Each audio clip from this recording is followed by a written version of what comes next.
Mabuhay mga motoristas! It's time again for the beginning of another epic ride. This time we are touring the small yet beautiful island of Marinduque. For those who are new to this channel, my name is JT and I have accepted a personal challenge of touring the 81 provinces of the Philippines on 2 wheels within 3 years. I track my progress by putting markers on my printed map. Make sure to check out my adventures on the video section of the channel. Okay, going back to our epic ride. Dahil ang target namin na Roro ay 3:30 AM na schedule, umalis kami ng Los Baños, Laguna at midnight. Nag-meet kami sa 7-Eleven. We had 2 new additions sa motor na makikilala nyo maya-maya. Nakita pa kami ng brother ko na sinundo ang girlfriend niya at bibigyan ng flowers. Napaka-sweet talaga ng lahi namin. Umalis na din kami and kahit wala pa kaming tulog, gising kami sa excitement. Ang plano namin ay sa Roro na matulog dahil 3 hours ito sa dagat. Nasa 77 kilometers ang biyahe mula sa Los Baños, Laguna hanggang Dalahican Port sa Lucena City kung saan kami sasakay ng Roro. Kung galing ka ng Makati ay nasa 150 kilometers ito na may biyaheng 3.5 hours on average. Ang kalaban mo lang sa ganitong oras ay ang mga trucks. Mabilis ang biyahe namin dahil wala pang 1.5 oras ay nakarating na kami sa port. Maliit lang ito at mabilis ang process. As usual, bayad muna ng terminal fee na RRTF or Roro Terminal Fee na 65 pesos. Pagkatapos ay itatanong mo na kung saan kayo sasakay. Nung makita namin ang Roro na ito, nahati ang pakiramdam namin. Gusto naming sumakay na agad para makatulog na. At the same time, kinakabahan kami dahil itsurang overloaded na ito. Nag-flashback ang Titanic sa isip ko. Puno na daw kaya't sa susunod na kami sasakay. Naghanap muna kami ng makakain habang naghihintay. We're here sa Dalahican, no? Dalahican Port. Supposedly, sasakay na kami ng barko kasi maaga kami dumating. Pero since punong-puno na siya, na-delay kami. So doon na lang kami sa next trip, 3 AM. Okay na din. So nandito kami ngayon sa parang canteen area nila. Maraming kainan dito. Nagme-merienda kami. Ito yung mga kasama ko. Say hi. Hi. Meron tayong mga bago pa lang kasama, no? Papakilala natin dito pa lang. This is Baby Bear. Mukha bang Baby Bear? At meron pa tayo isang kasama. Si Kingfisher. Madalas nating makakasama itong mga to. Dadagdagan yan. Dadagdagan ba tayo? Kaya kung meron mga gusto pa sa inyo sumama, just PM me. Diba? Pwede naman niyang i-arrange eh. Ayoko mag-coffee kasi mamaya sa boat, plano ko matulog. Kasi wala pa akong tulog.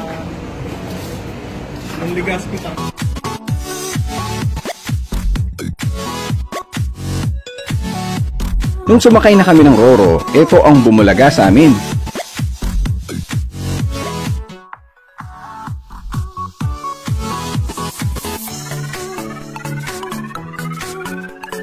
Buti at nahiya ng konti yung naglagay ng mga gamit sa upuan ng tao.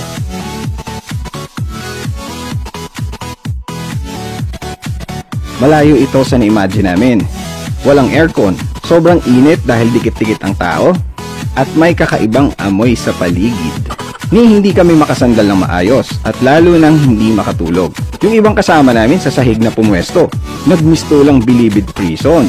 And to think, more than 3 hours kaming ganito. Hindi din nakatulong na nakaharap kami sa karamihan ng mga pasaherong natutulog. Merong nakanganga, merong dilat, at merong itsurang hindi na humihinga. Marinduque is part of the Mimaropa region, kasama ang Mindoro, Romblon at Palawan. This island is located smack in the center of the country. Kaya siya considered as geographical center of the Philippine archipelago by the Luzon Datum of 1911, which is the mother of all Philippine geodetic surveys. In short, nung sinukat ang buong Pilipinas, siya ang nasa pinakagitna. Marami siyang nicknames. The Heart of the Philippines. Well, dahil hugis puso siya. Geodetic Center of the Philippines. Lenten Mecca of the South dahil sa Moriones and other traditions. And many more. This island has a total land area of 952.28 square kilometers. Maliit yan. For comparison, ito siya katabi ang Mindoro. Pagkatapos ng 3 oras na pagdurusa, dumating na kami sa Balanacan Port sa Mugpo.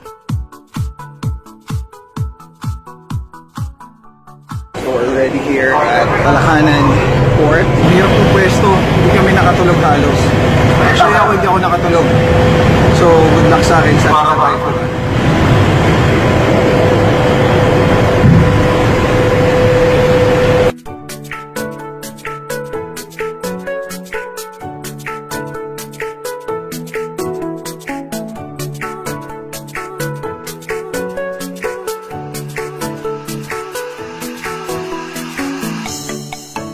First off, sa Buwak to have breakfast. Check the museum and cathedral.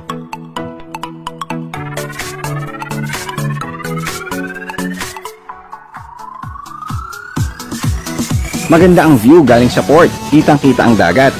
As you can see sa map, karamihan ay coastal road ang dadaanan natin.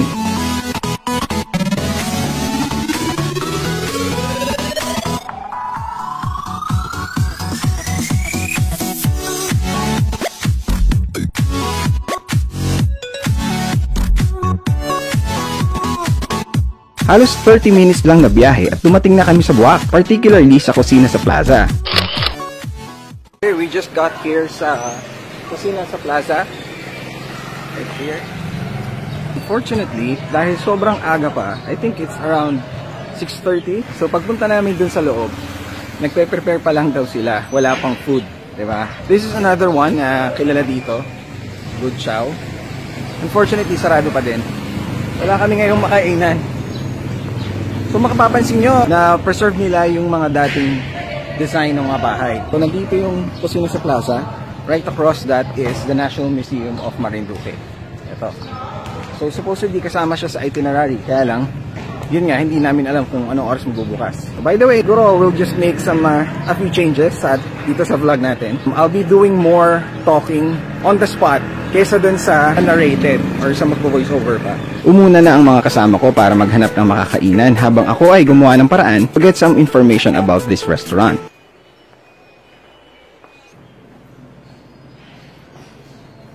Tao po. Good morning po ulit. Yes. Sir, kayo po ang chef dito sa Kusina sa Plaza? Yes, sir. Sir, lapit po tayo ng konti. So, matanong ko lang po kayo, ilang years na po kayo dito? 18 years na po ako dito. Wow! Paano po ito nag-start? 35 years. 35, wow. Burger stand lang po. Burger stand nag-start. Oh. So, hanggang ngayon po ba yung burger pa rin ang mga specialty nyo? Or meron po kaming mga authentic dish po ng Marinduque. parang Italian-American po yung ano, no? Halo-halo na, sir. Halo-halo. Meron din po kaming Chinese. May Chinese din. So, yung mga sinasabi niyo na signature Marinduque food nyo, ano po yung mga yon? Kari-karing Marinduque, sir. Parang dinuguan po siya. Okay. Parang dinuguan as in pati color po? Giniling. Giniling na baboy. Tapos dugo din po. So, black din yung color niya? Yes, sir. So parang meron, pero kari-kari siya. Best seller po namin dito yung adobong manok sa Luyan Dilaw. 11 o'clock po pumukas ng kasa namin. A la carte po doon. Sa kabila po yung aming dining style karinderya. Sabi nga po ni ate kanina, 7 a.m. daw supposedly magbubukas. 7 a.m. na, ayaw ko yung patikimin, Debbie. Ang ganda po ng pwesto nyo, no? Imagine, nandito po yung museum. Tapos ano po pala ito? Tawag po dyan, Casa Real. Kung may mga event place dito sa taas, o mga parties.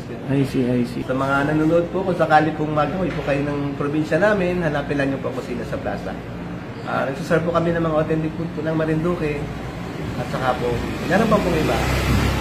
Pasyalan po kayo sa Kusina sa Plaza. Si Chef Tirso, maraming salamat po. Sumunod na din ako sa kinainan nila. Pagkatapos mabusog, we left for a minor stop at Laylay Fishport.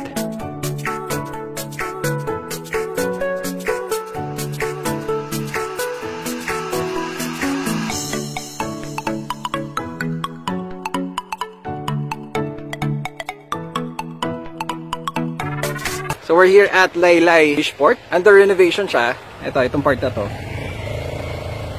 So after a few months daw, pagbalik namin, maganda na daw siya.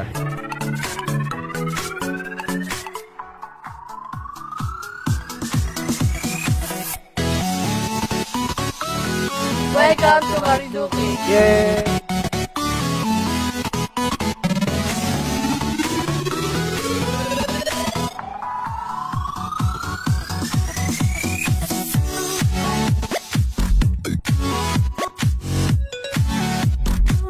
Next stop, sa Marinduque Hot Spring Resort to enjoy the relaxing warm water. I'm excited! Totoo nga ang comment ng isang subscriber natin. Maraming ang aso dito na bigla na lang tumatawid, kaya dapat extra ingat. Pero ito naman ang gumigising sa amin, dahil honestly, antok na kami.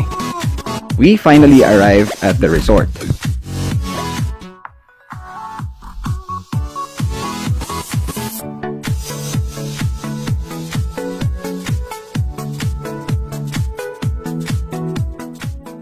Hello, motoristas! Hello!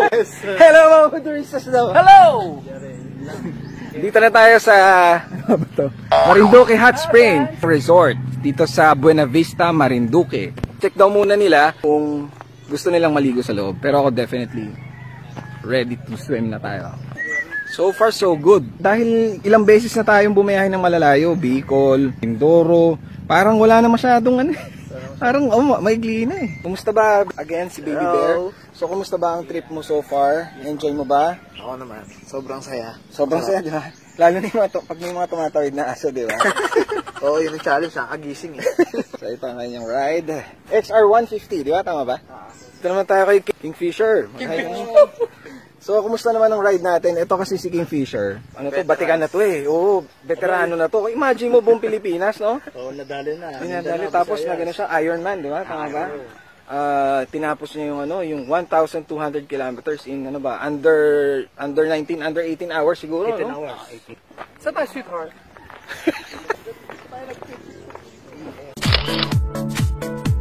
Good morning po. Open na po ba kayo? Malbog po ba to? Marinduque Resort na talaga. Parehong tinatawag na Malbog din tsaka Marinduque Hot Spring. 50 pesos.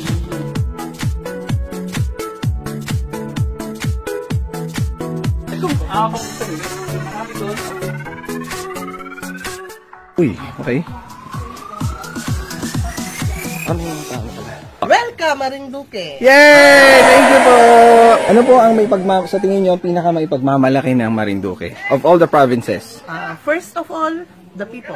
So, I agree. very hospitable po. Kami, mababait kami. Peace lang. I agree. Sobra. Okay. Sige, ano Pagdating po? pa lang po niya, makikita niyo mga nakangiti na mga tao. Aha. Ano po? Kalawa po, yung aming culture.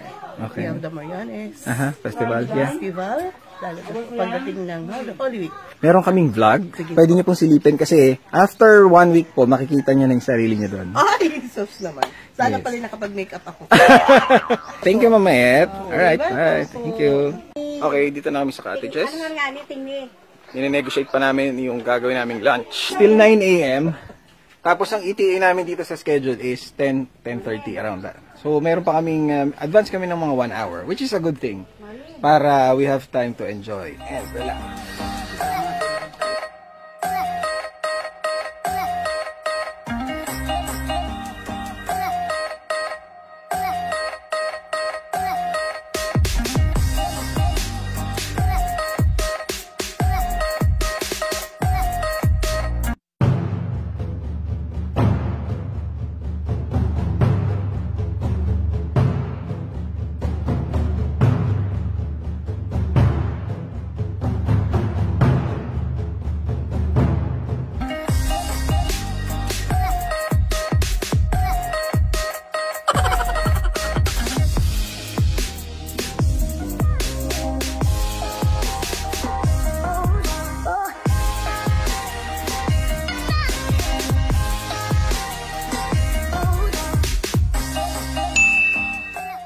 Nagutom na kami kaya we headed to our next destination for lunch. Okay, here now at Corba Grill. This is going to the Corba Resort. Yun dyan. But since we're going to have an early lunch, dito kami sa taas. Let's check out kung ano yung mga pagkain nila or mga best sellers nila. Ngayon yata tayo ito. Naka-shorts na.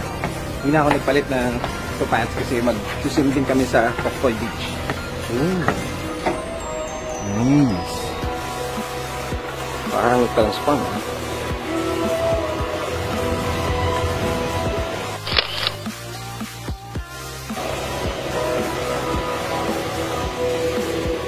Nice.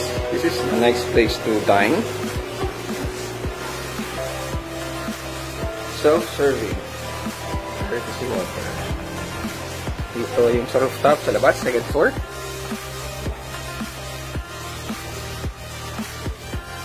Nice place. Seryoso sila.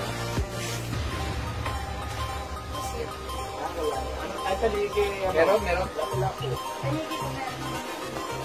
Curva Grill and Resto Bar. Yan pala. Nice. Parang Wild Wild West theme. Wow. Silipin natin yung resort. This is the resort. Check out the view.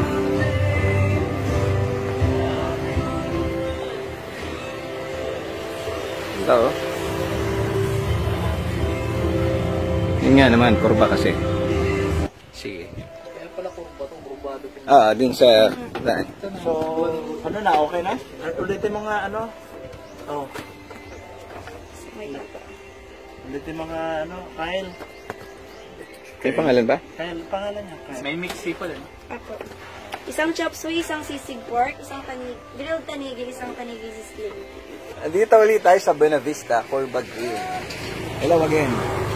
Alam niyo ba na Marinduque ay ang ka-alternate ng Batanes sa pababaan ng crime rate sa buong Pilipinas? Nakakatawa kasi every time na may makikita ka, eye contact mo, tura nila lagi, parang gusto nilang, anong maitutulong ko sa'yo? Pag bumalik ka kasi sa bandang NCR, pag may nakatinginan ka, tapos lalapitan ka, siguro tumakbo ka na. Wow. Uy, pork sisig best seller. Sizzling tanigi po. Sizzling tanige. This is grilled.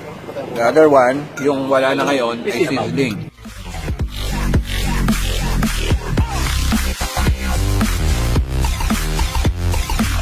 So we are leaving for Baguio. Nabusog din naman kami. Pero isang order namin, apparently hindi dumating. Parang medyo mabagal yung serving dahil mag-isa lang yung nagsaserve basically.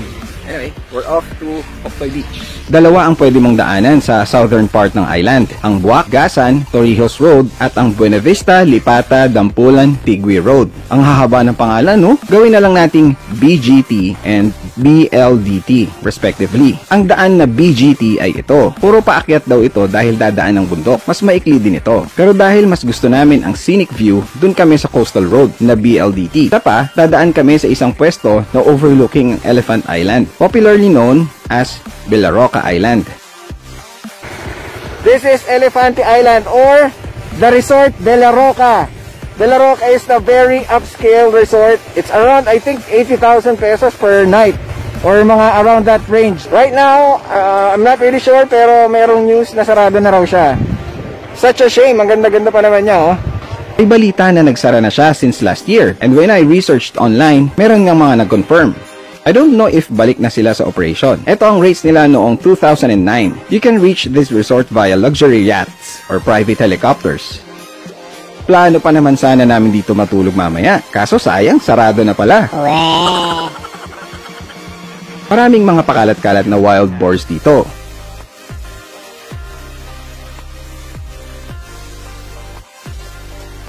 Buti na lang pala at hindi ako naging balbon. Baka mapagkamalan akong ganyan. Sobrang deep blue ang color ng dagat dito.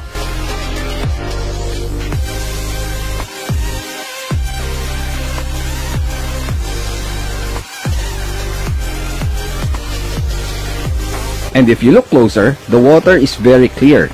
It really is a pleasure to look at.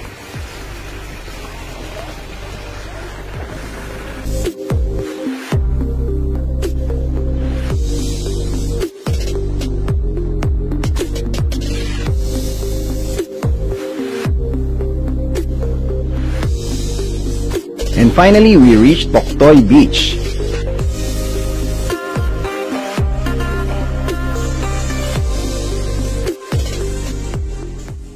Poktoy. We're now here in Poktoy.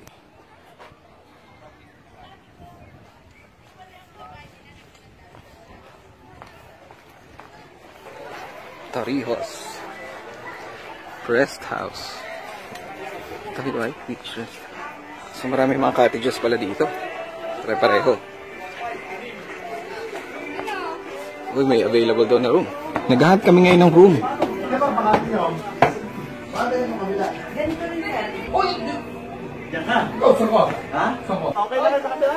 Wala, naka-reserve yung kabila. So that was the original plan. We're going to stay at Santa Cruz. Pero dahil inaantok na kami, we want of course to stay near the beach, di ba? Pipili ka if beach area or just city area. Syempre beach tayo. And look at the sand and the beach itself. Not bad, right?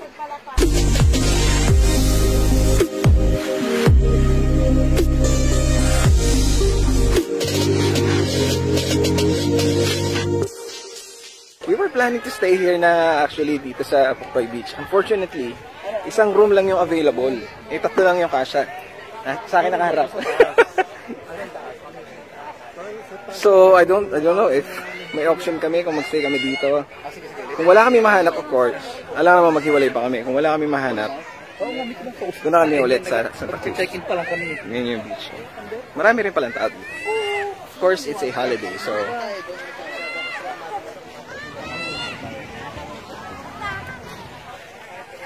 hapon pa daw dadating kinabukasan ang nagpa-reserve sa kabilang room. At dito na kami nagstay. Pagkatapos mag-nap, lumabas na kami para mag-dinner. Oh! Lumipad? Higante, oh! May buhay pa. Sama yata. So, it's nice to be here. So wala pa. Cancel na lang. Anong isda to, mga boss? Yellowfin. Yellowfin. Tapos we're also waiting for the native chicken na pinaluto namin. May nag-alok dito sa beach. Tama-tama mamaya. So really excited for that. Ang sarap. Lumipat na lang kami dito kasi sobrang daming dadalhin papunta dun sa tabi ng beach. Kaya dito na lang kami kumain. 1, 2, 3 lang. Good night. At yan ang siksik na first episode natin. Tinupad ko ang request nyo na dagdagan ang vlog dahil nabibitin kayo. Maikli ang mga biyahe kaya't marami kaming oras para namnamin ang ganda ng mga pinuntahan namin. We are going to have a busier day tomorrow kaya't abangan nyo yan. Finally here sa famous place dito sa Santa Cruz, Marinduque. This is the best crispy pata in the whole country.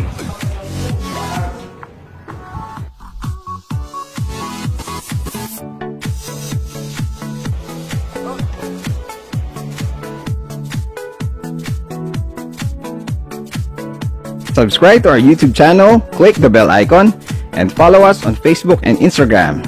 See you next episode!